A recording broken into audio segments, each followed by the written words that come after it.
Hello, Bears fans, and welcome to a brand new edition of Bears on Tap. It is the eve of the NFL draft, boys. It's finally fucking here. And I'm so excited and we can't wait to get into what we have in store today. But before we get started, I am Ron Luce, joined by Q and Juice. Gentlemen, how are you guys feeling?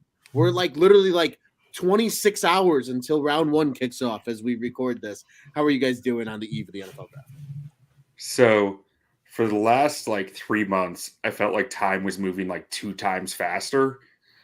And ever since I put the draft guide out, I feel like it's just converted to 2 times slower. And it's just I have all this time and it just is going so slow and I don't know what to do with it.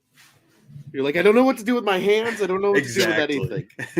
I feel that, man. Hey, you were in the trenches grinding away. So I don't blame you for a single second. Juice, how you doing, buddy? I spent 72 straight hours this morning watching draft coverage, and I firmly believe that the Bears finally have the pick in my phone. No, they don't. No, I'm doing great. I'm just joking.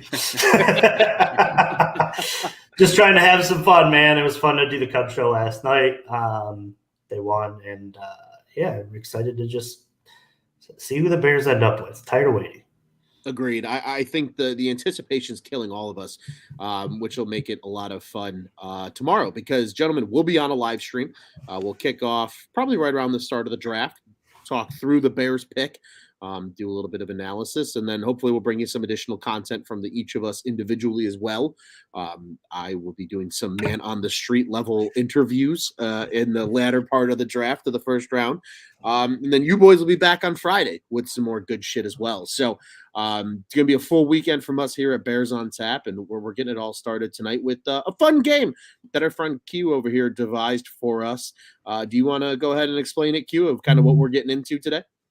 Yeah, so we each took a group of positions. Ron took the trenches, so that's O-line, D-line, including edge rusher. Juice took linebacker, tight end, running back, and then I took cornerback, safety, wide receiver.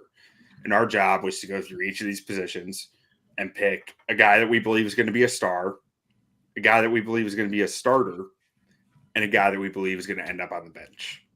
Simple as that.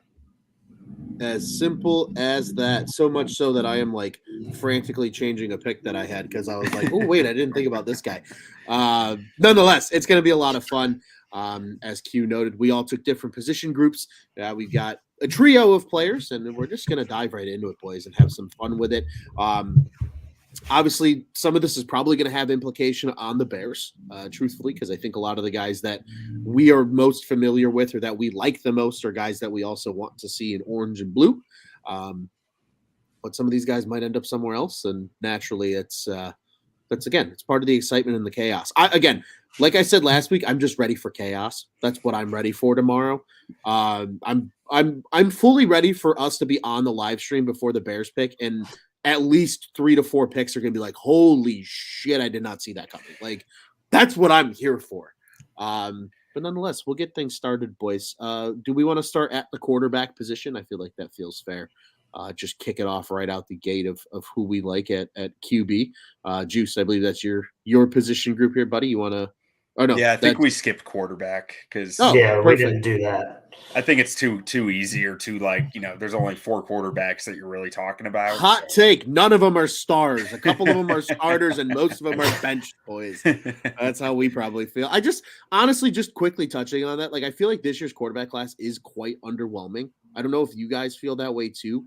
I just feel like the last maybe 2 years of quarterbacks have been so much better because of the likes of guys like Jalen Hurts coming out in recent years. And he was, a second round pick in that selection of quarterbacks. Whereas this year, I'm beyond the top 4, it's kind of just a lot of guys that you're like, well, they have some upside. There's a couple of guys that have caught a lot of attention. Yeah. But again, when everybody's saying that Justin Fields would have been QB1 in this draft, and he went as QB4, not to say that's how he's going to turn out his career. I think that indicates just kind of where the draft is at. But, well, gentlemen, if you guys don't mind, I'll go ahead and start off with the offensive line, and we'll just dive right into this thing here. Trench it up.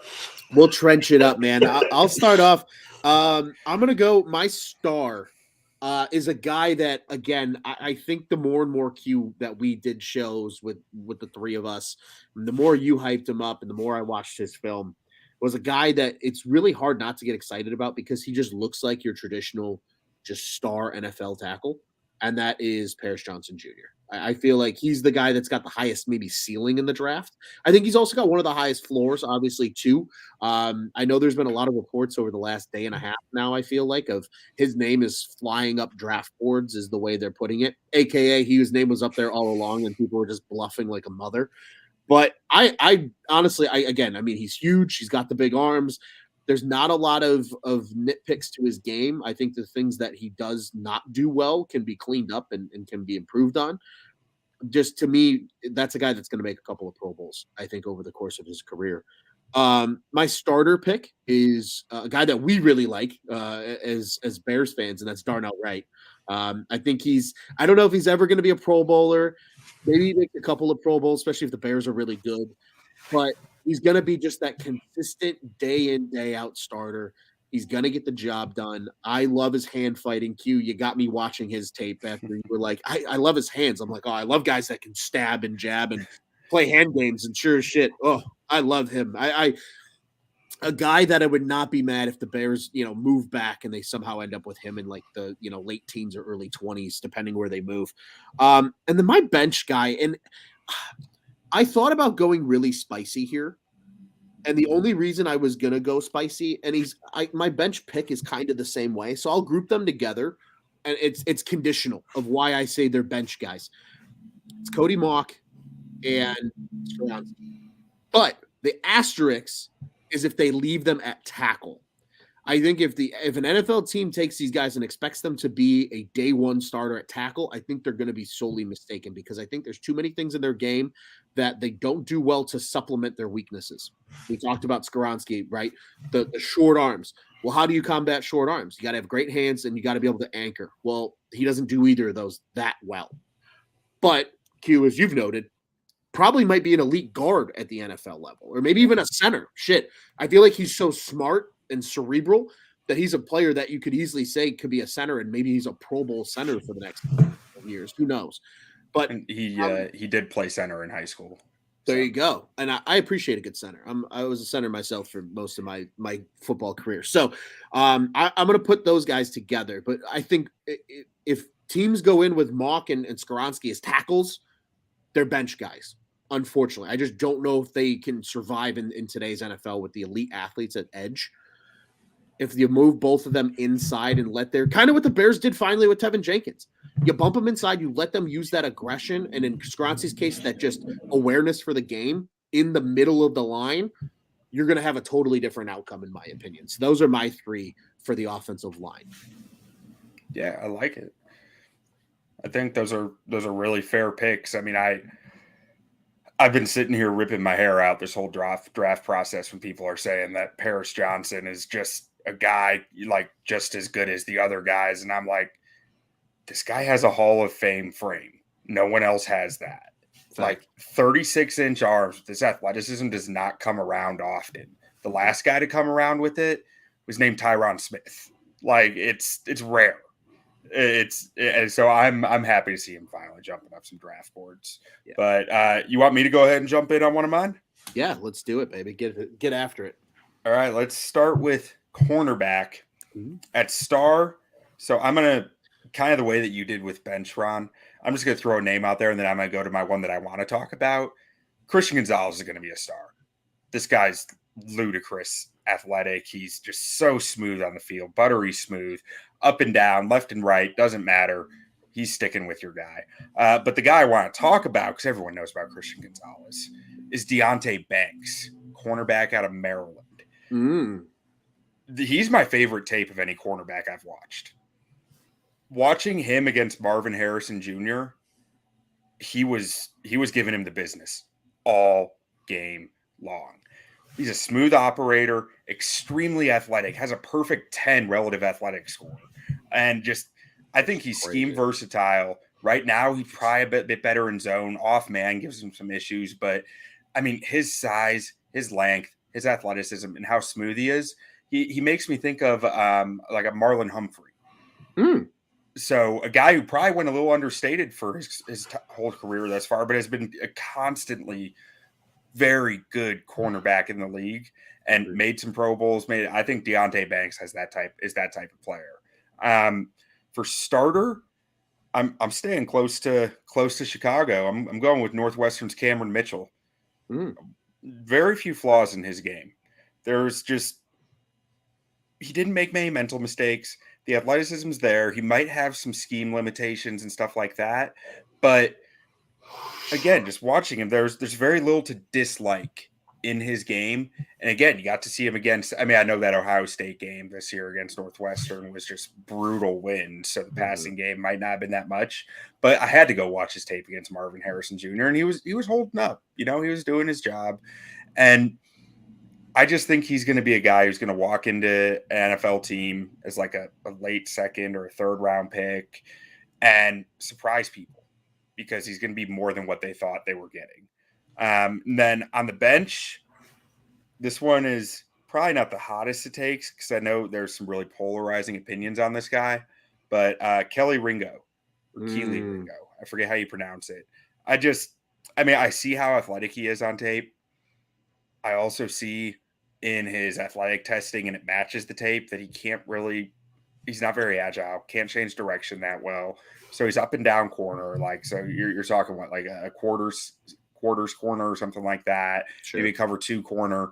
But both those schemes, there's just a lot of, especially cover 2, there's a lot of thinking involved, and like that's where I really start to have questions with Kelee Ringo, is the processing of the game. And that's where I'm just not sure he's gonna stick around the league as a starter. So he's my bench guy. I dig it. I like it. I think Banks to me is a fascinating one, Q, just because you and I talked about him on our spin the wheel episode, of just a guy that you were really high on. Yeah. And you even came out and you were just like, I might be one of the only, but I love this kid. And to me, again, you see it every year, right? Guys that go second, third, fourth round that become legit starters in the league, or even stars, right? I think definitely a guy that you've forced me now to keep my eye on. And on these final board releases, you've started to see Deonte Banks creep into the top 20, the top 15. The information's getting out now that this guy's really freaking good. Yeah, he's not a secret because he plays at Maryland anymore. Yeah, exactly. I feel that. Juice, what you got for us, my hands? All right, I'll start. I hit the tight ends, so I'll start with the tight ends. Big fan. I don't think it's going to be a pick for the Bears, let's say, early on, but who knows? Crazy things happen, right? I'm going to go with the star. I went with Darnell Washington. That guy is a left tackle who is a tight end. Running routes, man. Huge. I know he was a second tight end, but played at the SEC. Huge. Still put up numbers being that number 2. Great candidate for yard after catch. Can break goals. I don't think the Bears are picking or taking a crack at any of those guys, but I love that kid's size, watching his tape.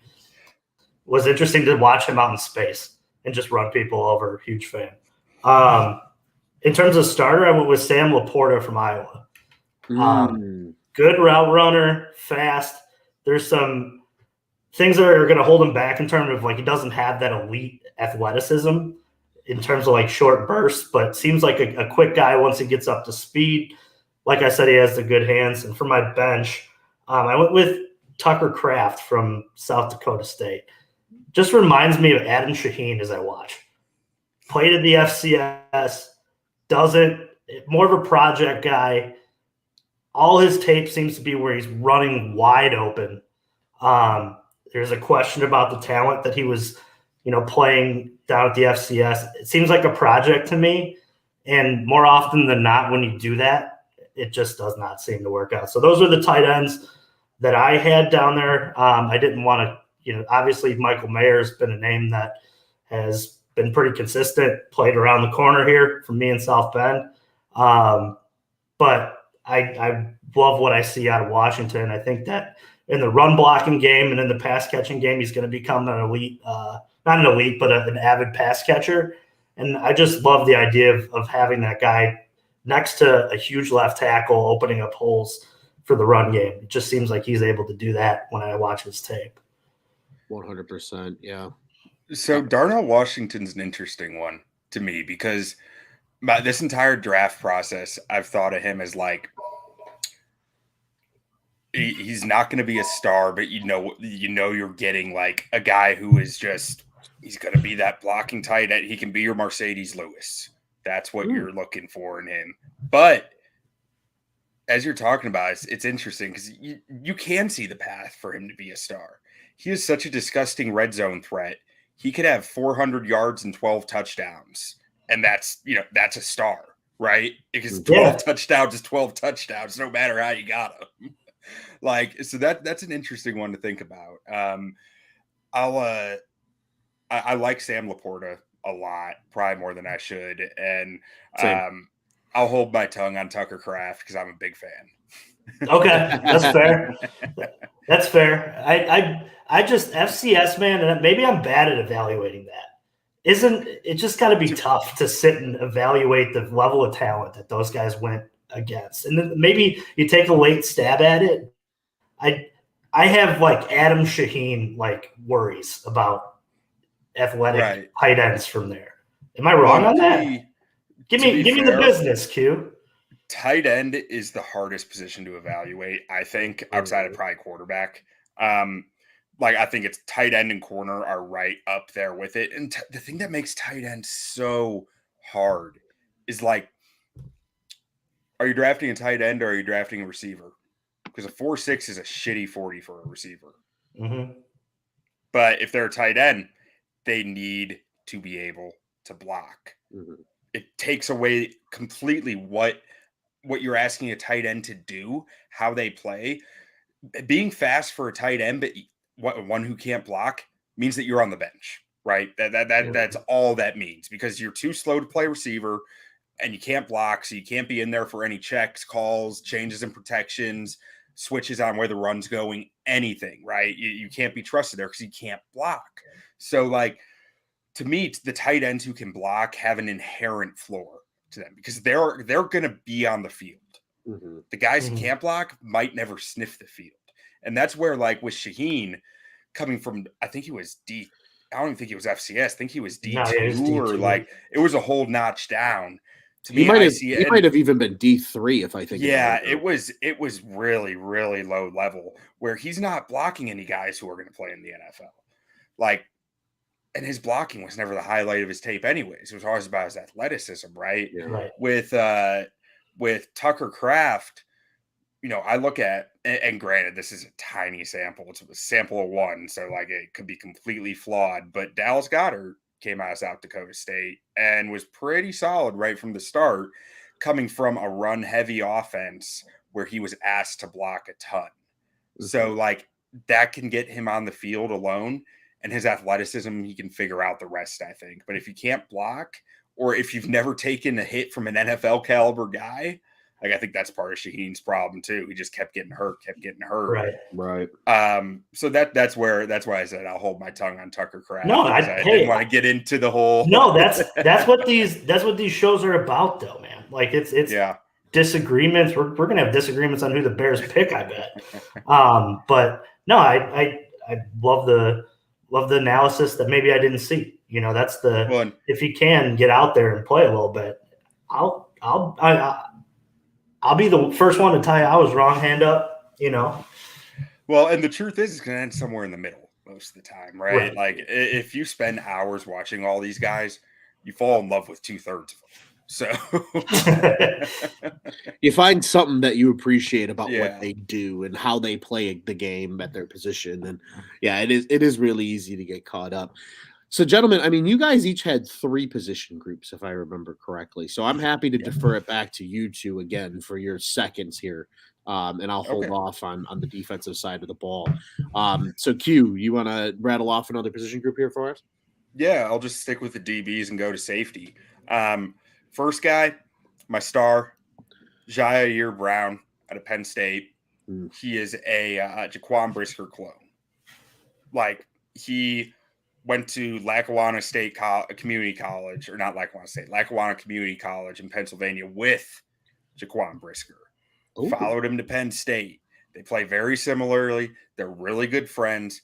He's a competitor with a hot motor. He loves to hit the hit stick, just loves to smash people. And he's just a downhill player who has a good feel for coverage as well. So he's not stuck in a box role. I think he can play both, a box role and deep coverage. And the thing that I really love about his tape, there are guys you can see that they watch the film, they pick it up, they find things in there, and they use it in the game. That's what you see in Jair Brown's tape. You see him figuring things out before they're happening and cutting them off, which is just that is such a cool thing when you start to see it in cornerbacks and safeties that a lot of them don't do, or a lot of them aren't picking up on these things like that. And it's not just picking up on it, it's picking up on it and your brain clicking and reacting simultaneously, right? It's like you can see it and say, I know what they're doing, but then to do something about it at the same time is a whole nother thing. On the starter, I'm going with the Fighting Illini, Quan Martin, Jartavius Quan Martin. I almost went Sidney Brown here, but I think Sidney Brown has star upside. So I wanted to try to keep it within because he's almost like Troy Polamalu-esque when he's hitting on all cylinders. But that's upside. That is like extreme upside. So don't take that as don't tease me with that. Well, I think my comp for him in the draft guide was Troy Polamalu light. Like because that's the only way you could describe it. When you see his good stuff, it's like holy shit. But then like you see some blown plays, and it's like oh. But with Quan Martin, just so much he does right on film. Like I feel like there's so many ways. He's such a versatile player. He played some slot corner. He played some box safety. He played some deep safety. Really, so much that Illinois. If the Bears walked away from this draft with every player from the Illinois secondary, I'd be pretty happy. Not gonna lie, even though they don't need a secondary, like it's one of their strengths right now. But these guys just played so many roles, wore so many hats, and did so many things well, and they're all really athletic. Quan Martin, to me, looks like the guy who can do the most consistently without making mistakes outside of Witherspoon, obviously, because he's going to go top 10. But I just think there's a lot of ways for Quan Martin to hit the football field and be out there playing. And I think he is a lock to be a starter somewhere in the league. And then on the bench, I'm going to Boise State to talk about J.L. Skinner III, who I like his play, but he has lapses that are pretty wide, which is why I think he among the like 7 or 8 safeties that I watched, he's probably the one that I'm betting the most to end up on the bench. He's a long, rangy safety, has some good ball skills, but he's a gambler. He takes chances, and sometimes he pays for them. And I mean, you go to the wrong team, that happens once, you're on the pine. 100%. Yeah, you nailed it. And quickly too, Juice, before we get to you, buddy, for anybody that hasn't yet, go over to ontapsportsnet.com, go to the Bears section, and go find Q's draft guide, because I don't know about anybody else. That's all I'm going to read for the next 36 hours. So if you're not reading it yet, be sure to go check that out. Once again, ontapsportsnet.com. Q poured his literal heart and soul into that thing. And it's, honest to God, it's one of the best in my opinion. Q, you do an incredible job, buddy. So giving credit. With some assists from Dave Brugler on some information, but that's okay. That is okay. We can't know everything, but it's how you get it done and put it all together that makes it worth it. So ensuring that people go check that out before the draft as well, or even after the draft, because guess what? If your team takes a player that you like and you're like, I don't know much about him, Q's draft guide is going to give you a lot of that information. So Juice, your turn again, buddy. What do you got for us? All right, we'll go to the running back side here. For my star, I had Mark Gibbs from Alabama. Versatile back. Everybody's talking about Bijan Robinson. I kept him out of this. I was like, that's the clear-cut number one, right? Let's talk about somebody else. But Gibbs shooting up draft boards. I could see somebody, in the late 30s if it's, the Eagles. If they pass at a running back early, maybe jumping back up and having that pick at 30 and taking a running back at that point. Maybe there's 2 that go in the first. I really like that kid, his ability to break tackles. We'll have to improve in pass pro, but it seems like all these guys that come out from the running back position have that notch against them that they're going to have to learn how to pass protect in the NFL. Just a different animal for a lot of these guys. For starter, I went with Tyjae Spears from Tulane. I think, Ron, that's your guy, isn't it? If we've talked about it on this show before. Elite running back, great hands, runs routes. Not going to be like your inside zone type guy in between the tackles, but can get to the outside, runs a good route, almost like a wide receiver back there from what I was watching some tape. And then for the bench guy, I went with Tank Bigsby. As I watched, he had the lack of breakaway speed that I think like in this NFL like just means so much. And I didn't pick him because I don't think that he's going to be great. I picked him because he's just not going to fit what's going on in this Bears room for at least that. It seems like the Bears have a couple guys who can get those hard-fought yards in between the tackles here. And I would rather have a more speedster that's added to this room than that. And that's kind of how I took him as the bench guy for at least the Bears. But that doesn't mean that there isn't a route for him to have a good career in the NFL. Yeah, I feel like we're seeing that with a lot of these bench guys is like they're guys that can have a good career, but because of X, Y, or Z in their game, it's something that could keep them off the field in the long run. I'm glad you put in Tyjae Spears there, Juice, because I don't know what it is. I watched just a little enough film on him where I was just like, I like this kid. And again, the last time the Bears took a running back from Tulane, it worked out really fucking well. So that's just my 2 cents on Tyjae Spears. So Tyjae is such an interesting watch, like because you hear like the way that he's been hyped up. You're expecting this twitchy like speedster around the edge kind of running back, and that's not what he is. But he gets that effect, right? It's because he tempos his runs so well. He varies his speed, changes his stride length. Like there are so many little things that he does to keep defenders off time and create the angles that he needs that are really cool. The question with him is just, will it keep working in the NFL he ran like what a 4.55, which isn't great, but I think he can. Like personally, I think he does so many little things right in pass pro, in route running. There's a lot to like with Tyjae Spears. And I agree. Tank Bigsby he was underwhelming.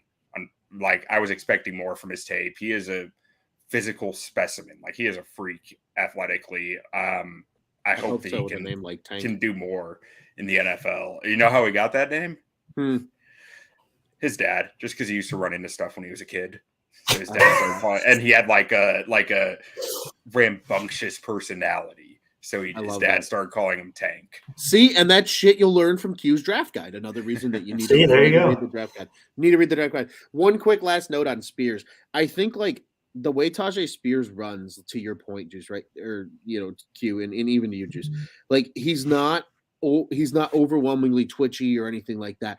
He almost reminds me a little bit of like Alvin Kamara, the way he runs. Where like Kamara when he runs is just like, he goes and he makes a move and like it looks so effortless. I think that's what it is. The when Spears runs is he just like you said, Q. He knows when to speed up. He knows when to slow down. He knows when to change an angle just enough to screw with a defender's timing that's going to benefit him as he runs the ball. Quickly, a hello to our friend Mr. Alap here as well in the comments. He's been commenting along as well. But he would like to know, while we're on the running back topic, do we have anything on Zach Charbonnet? A guy I know I like, but Q, I know you've seen a lot more of him, so I would love to hear what you have to say. Zach Charbonnet is by heart. If there's one running back I think compares to Matt Forte in this draft class, it's Zach Charbonnet. And Zach Charbonnet is going to walk into the league 3 down back. He's got pass protection down. He's good at it. Like he's not going to have any issues seeing the field. He can be in on passing downs, on running downs. I mean, I think his floor is super high. He's probably not quite explosive or agile enough to be one of the most dynamic backs. Like no one's going to mistake him for Jahmyr Gibbs, right? Jahmyr Gibbs, to your point, Juice. He is a human highlight reel. Like the way that he can cut and just boom, one step, one cut, didn't lose any speed is just insane. But Charbonnet is just He runs hard. He's fast. Like, he doesn't lack for speed. He's just not the elite level guy there. And he has a good vision of the field. He knows how to set things up. As we were saying with Spears, he understands geometry really well. Yeah. Hey, sometimes that's what you need as a running back. You're not always going to be the biggest, fastest, or strongest, or whatever in the room. But shit, if you know how to change those angles and you can set up your blocks and you're an intelligent runner, sometimes that's just as equivalently be good. All right, so you guys both went through your second position group. So I'll get to my second, and then we'll just throw it around the horn again. This time, it's on the defensive side of the ball. So this is D-line, edge included. As well as inside guys, it's a lot of outside guys, admittedly, but they're the sexy picks, right? So that's where we go. The easy slam dunk, surefire star is probably Will Anderson here, right? I mean, the guy's a freak. We all know what he's going to be. So I went with a guy that's a little bit off topic, and I'm a little passionate about this guy. And a big shout out to our friends here at OnTap Sportsnet, the Bears Nation pod, part of our network, because co-host Kevin Lapka has gotten me hooked on the idea of this guy. And my star is BJ Ojulari from LSU, because the biggest knock on him is he's an inch too short. And as a player, as somebody who played in the NAIA, which is a league full of, guys that have D1 potential, but they're just too fucking small, quote unquote. If you're a baller, you're a baller. And a guy like Ojulari, to me, because of the way he can bend, because of the way he can just naturally rush the passer and the athlete that he is, I think the 1 inch of size will not make a difference, especially if you get him with an NFL strength and conditioning program and he beefs up. A perfect example, and obviously not everybody's this guy, but look at Aaron Donald, right? His biggest knock coming into the league. He's a monster, but he's small. Well, guess what he did? He worked his ass off, got stronger than a freaking ox, and now it doesn't matter. And sometimes as a defensive lineman, being a little smaller can benefit you as long as you're strong and a freak athlete, because you have the leverage advantage immediately against any offensive tackle, because your average offensive tackle is at least 6'4". So if you got that little bit of dip and bend in terms of leverage, like a guy like Ojulari, I think there's a lot to like there. My starter is, I'm going to just call him AA because I will butcher the hell out of his name again, our boy from Northwestern. Tommy, there you go. Yeah, AA Tommy. He's going to have like 19 different nicknames by the time the draft comes and goes. But again, Q, we've discussed it at length, as a group here, and you've noted it, right? That ability, that natural athleticism that he has. I think I put him in the starter category because I think he's a project. All right. He is a guy that's going to take probably a year, maybe two, to reach kind of what he can be. But if a team can be patient with him and give him the proper coaching and allow him to really essentially learn a position, because right, you've mentioned it before, he's played inside, he's played outside at the collegiate level. To me, he's the perfect 4-3 tech if he can be developed properly. So that's why I label him as a starter. And then my bench guys, I got two guys. Q, you admittedly helped me with one of these, and Brooks from Bowling Green was one of those names because of what he brings to the table. But I'm gonna take a little shot at Notre Dame, and I think Foskey is a guy. I think Foskey's a guy that can also like spit in my face and prove me wrong, but I think just because there's a lot of question on his explosiveness. And again, production's production. I'll be the first one to appreciate production, right? I mean, the guy's put up the numbers in college. He's no slapdick that, the draft is so weird because you get teams that fall in love with a guy because of what he does at the combine in gym shorts. I'm always one I appreciate what you do in shoulder pads on the field. And Foskey has gotten that done.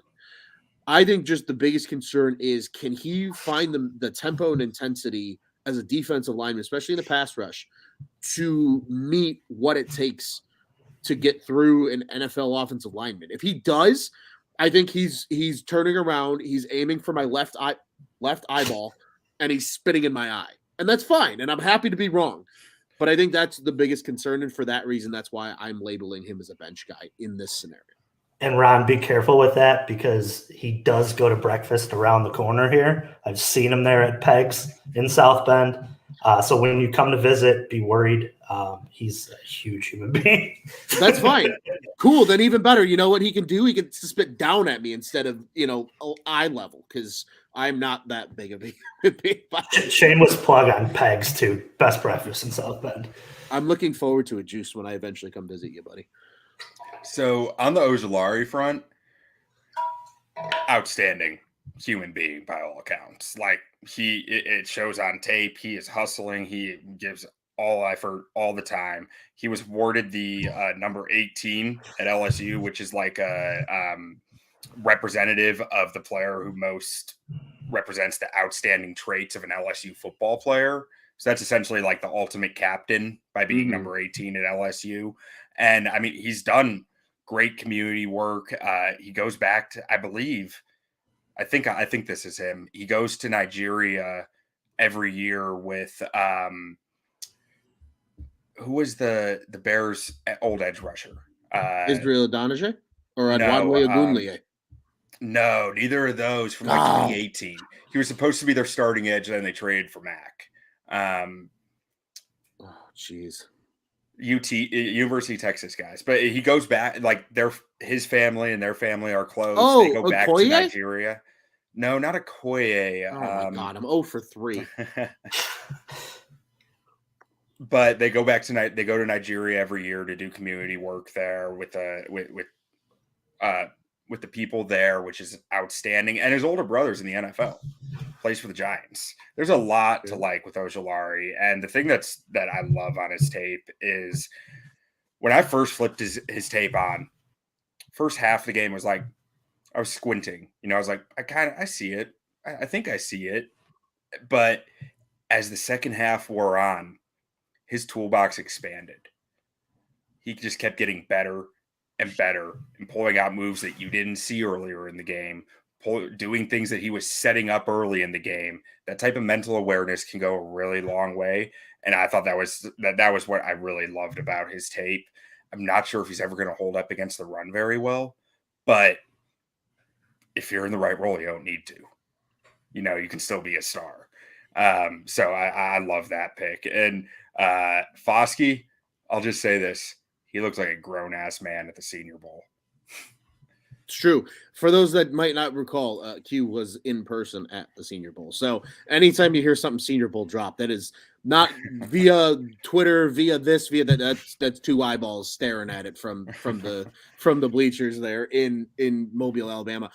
Sam Acho was the name that I think we were. Sam Acho. Yes, Sam Acho. The Ojularis and the Achos, I believe it was either them or someone else I read about, but I think it was them who go back to Nigeria every year to do community work.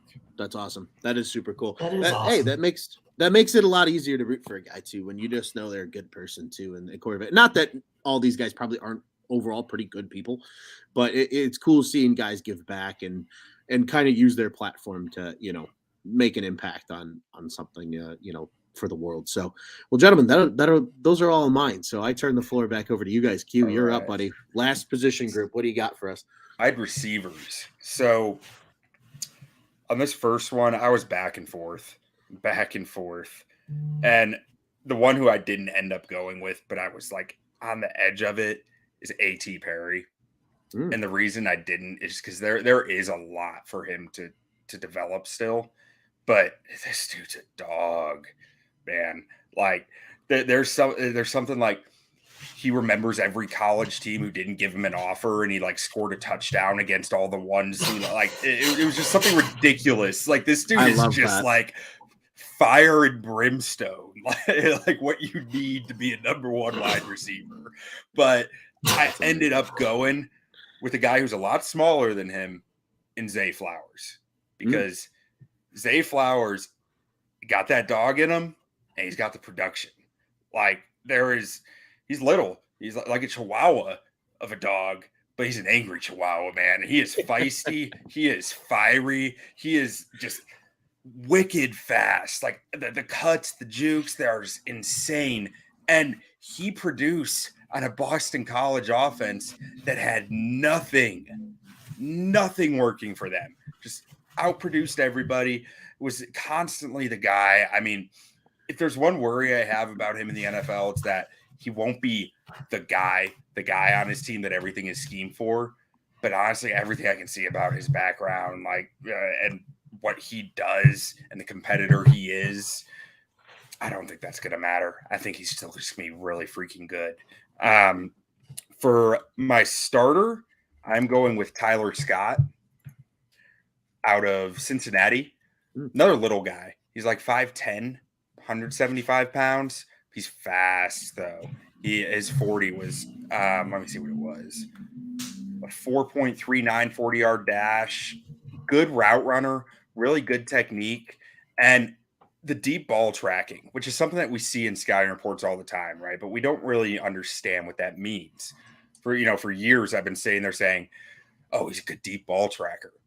But what the hell does that mean? Like, the quarterback throws it, he catches it, right? But no, there's a difference. Like, when the wide receivers down the field, their ability to turn, find the football already in the air, not be watching the quarterback throw it first.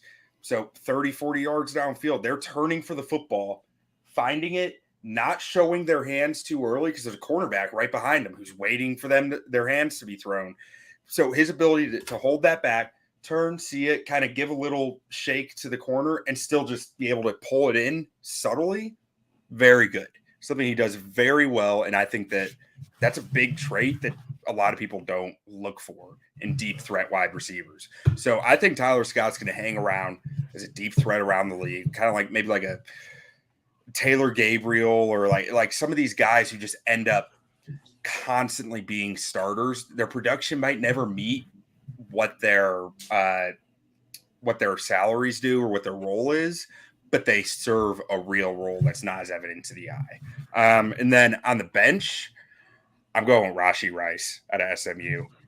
And kind of like you, Rod, he might come back and spit in my face on this because this dude is a 50-50 ball machine, like a true go up and get it guy. But he also had 15 targets a game at SMU and everything was dictated to go to him. And I'm not sure that his route tree is very vertical, very simple. It wasn't asked to do a whole lot that's that difficult. He went up against some really good corners and dunked on them, but he also went up against some really good corners and didn't dunk on him half the time. And that's all that's what I saw on his tape over and over was the 50-50 ball. I don't think that's really a good strategy to win in the NFL. So I don't think that's something that he's going to be able to get away with, that being his ace card. So that's why I got Rashee Rice there. Okay. Yeah, Rice is a guy that's fascinating to me because, like you said, he is just a contested catch machine. I mean, that's just what he does. That'll be interesting. But yeah, I'm a big Zay Flowers guy, so I'm on board with that one as well. Juice, do you A, have any thoughts on the receivers here, and then B, you're on the clock, buddy? No, I'm good. I'm going to move on. We're going to go to the position group that the Bears spent the most in free agency and end with the linebackers. Star Trenton Simpson from Clemson.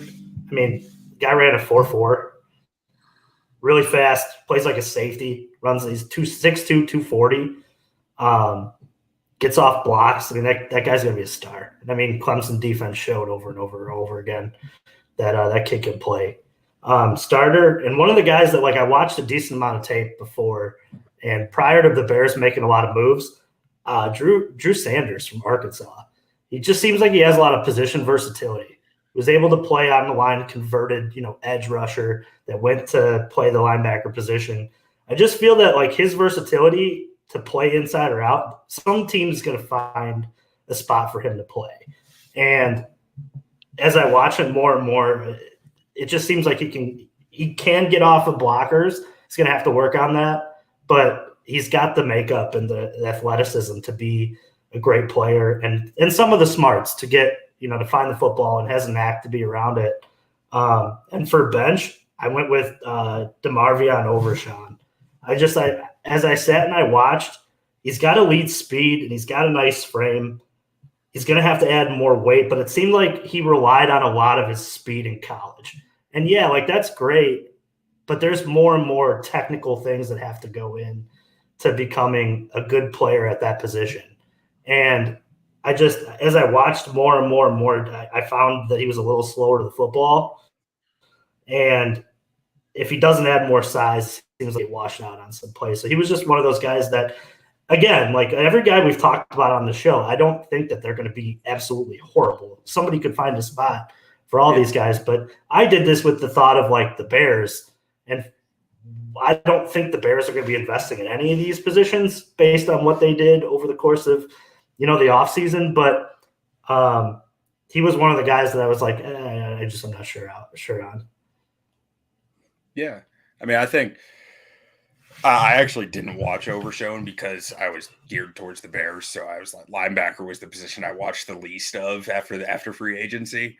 But on Trent Simpson, I think that's as good a bet as just about any are going to get. Just the athleticism. I mean, he's got stuff to learn, stuff to figure out. I'm not sure if he's going to be a stack and shed linebacker in the league, but I mean, get him in more of a like the role that Roquan Smith is in Baltimore now. I think he could be really good. But as far as like actually taking on blocks and shedding off them, I'm not sure if that's where he's gonna succeed. And then Drew Sanders is a revelation. Like he was an Alabama edge rusher, and then he leaves Alabama and becomes a linebacker, and like he's just fun to watch. Like, and you're right, he'll get hung up on some blocks, especially if you're asking him to be that stack linebacker. But some creative defensive coordinator is going to have fun with him and get him all over the field. I was going to say, like, Sanders to me, based on his versatility, sounds like a guy like what the Cowboys did with Parsons, maybe just like a poor man's version of that. Yeah. Right. You can move him around. You can stack him. You can let him go rush the passer on like third down. Like, again, to your point, Q, right? Some creative defensive coordinator is going to have a blast with a guy that can do multiple things like that on the defensive side. Yeah. The one guy I would consider for star is, and I might be showing my Brian Urlacher bias here, but I love Jack Campbell, man. I love Jack Campbell. Being that big and that fast and athletic is just insane. Like, so some of the plays he made in the Ohio State game were just like, whew, that's fun. Yeah. Just the freak of nature at any position is a guy that's always worth getting excited about. Well, gentlemen, we have made our way through all the position groups here. We're slowly approaching an hour here. Want to open it back up to you guys because the next time we're on this live stream talking, it's going to be round one. So I'll turn it back over to you guys for any final thoughts before we wrap it up. Yeah. So let me think. Guys I'd be happy with the Bears walking away from the draft with: Jalen Carter, Tyree Wilson, Miles Murphy, Paris Johnson, Jackson Smith and Jigba, Darnell Wright. Guys I'd be conflicted about: Christian Gonzalez, just because they don't need a corner. Like, he's so good, but I'd be conflicted by that. Same with Devon Witherspoon, Deonte Banks, Mozzie Smith, just because it would be, unless they're trading back to like 20, I think that's a reach. Will McDonald, because I'm not sure he fits. Brian Brzee and Broderick Jones, I'd be conflicted on just because he is so raw. And then guys I would be not happy about. Let's see. Oh, Tyree Wilson's one I'd be happy with. I'm not sure if I said that or not. But I'd be unhappy about any quarterback, any running back, which is apparently an impending possibility. Nolan Smith's probably in that middle group. I miss him, where I'd be conflicted. And Cansey's probably conflicted too. So there's just quarterback or running back, I think, or linebacker. Like any of those players, I'd just be like, what are they doing? Which is funny because, as Alap said earlier in the comments, Reddit sources say it'll be Bijan at number 9. But Reddit's reliable, so I can believe it. Right? So, didn't somebody say that Will Levis's family is already going out and saying that he's going number 1? And did you see how much his odds moved? He went from plus 4,000 to plus 400. Yeah. Just nuts. Out of control. The internet's a wild place. But so, It's moral on of the me. story: there's a lot that can make me happy.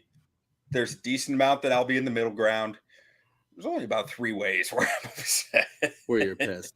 I respect that. I like that. I like that. Juice, any other final thoughts? I'm going to build off that cue.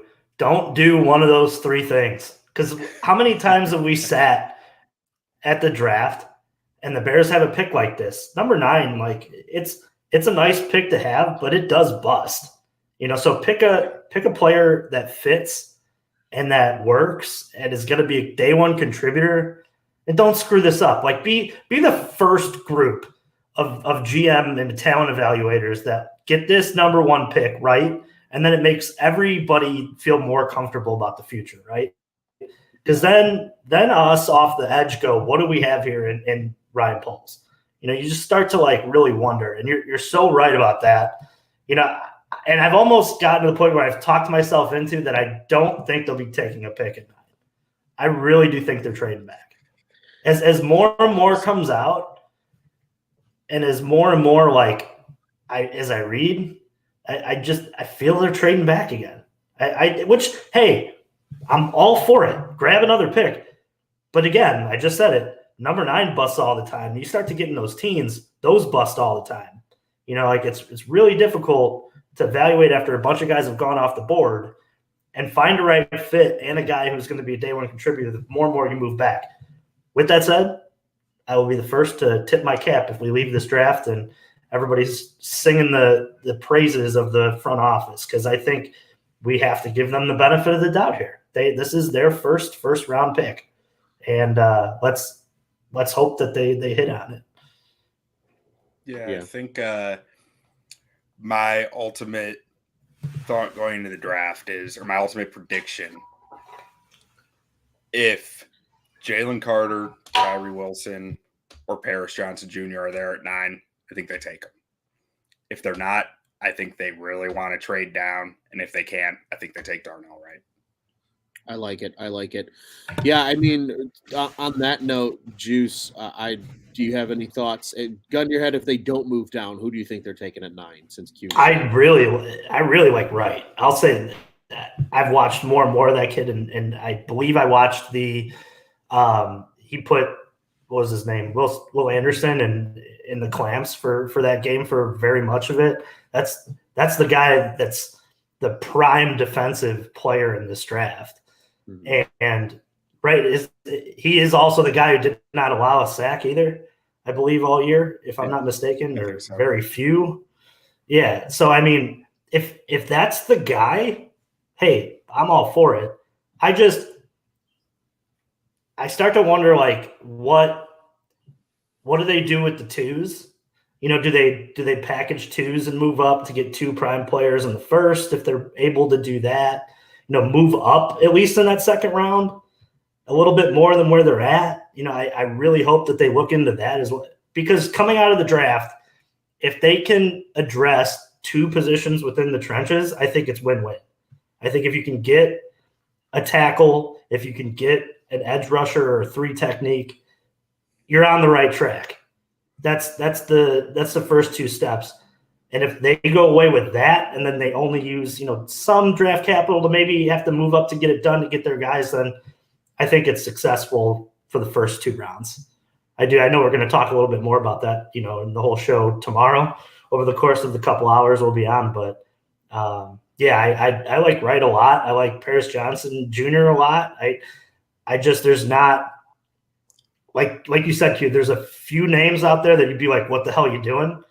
And just don't pick one of those guys, right? Like that's anybody else, me, all 3 of us are gonna be able to sit and say, like, I get where they're going.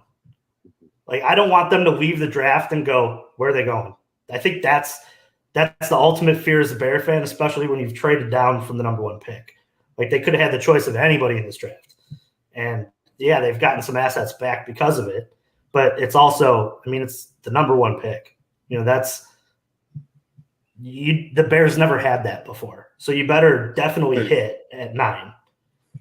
Poles is in a weird spot where the number 9 pick is actually the number 1 pick by public perception, by the fan base perception. Yeah. That's not wrong. Yeah, that's a really good way of putting it. I'm right there with you guys. I think I really do think they try to move back unless Q, to your point, one of those guys that they really value high is still there at 9. I'm just excited, man. It's gonna be fun. That's my final thought. I'm just ready. I'm ready for the draft. The speculation's fun until the point where you can't speculate anymore, and you're just like, all right, tell me what's actually happening. But also, final thought, reminding everybody, we will be on live stream. Our friend Beadon will be joining us as well. He's going to bring some gambling insight to it. We're going to talk some, live wagers on what pick, especially because we're going to go live at the start of the draft. And if the Bears pick at 9, we'll talk through 9 and maybe 10 and 11 before we sign off. And if they move back, we'll keep on talking. So it'll be a good time. Be sure to join us here on the YouTube channel. We'll be on Facebook as well. And we'll be on Twitter if you don't want to comment along. But if you do want to comment along, make sure you're joining us on either YouTube or Facebook tomorrow evening. We will go live right around the start of the draft time, which will be about 7 o'clock. So be on the lookout for that. And guys, before we get out of here, reminding everybody, Bears on Tap, one of 2 official Bears podcasts to the On Tap Sports Network. Check out our friends over at Bears Nation Pod. They do a great job. They were live on Monday. I watched that show. Super exciting. They did a full 7-round mock. And Kevin actually published his over at ontapsportsnet.com. So you can go ahead and go read that, as well as what he thinks is going to happen over the course of the entire weekend, not just on Thursday night. Be sure to follow us at Bears on Tap on Twitter, at Juice on Tap, at Buckus Stats, and at Loose on Tap. Be sure to follow all of us. Again, if you haven't followed Q yet, I don't know what you're doing. And be sure to read the draft guide, because there's a ton of good information in there. That thing is a load of fun to read. So be sure to be on that. And you guys know the drill. We got both baseball teams covered, Bulls, Blackhawks. We got it all here at OnTap Sportsnet. So ontapsportsnet.com, at OnTap Sports on social media, OnTap Sportsnet. We're going to check out what's on tap in Chicago sports. Gentlemen, the next time we're live, the draft has commenced. Roger Goodell's going to get booed. And at number 9, the Bears will be on the clock unless something happens before then. And we'll be here to talk about all of it. So, gentlemen, until then, I'll see you guys tomorrow, and bear down. Bear down. Bear down.